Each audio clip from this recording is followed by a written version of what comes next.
thought it'd be nice to do a small video of the garden room that was completed last year with a lantern roof.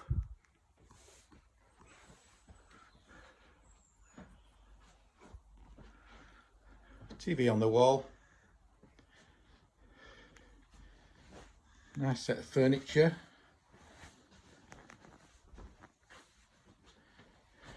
To be able to accommodate the whole family when the coronavirus is over.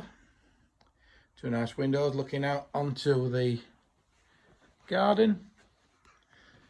And we've incorporated a fly screen to the door.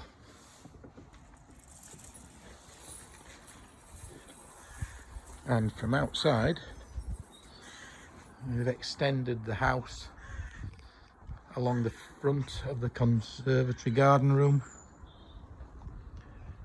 creating a room that can be used all year round.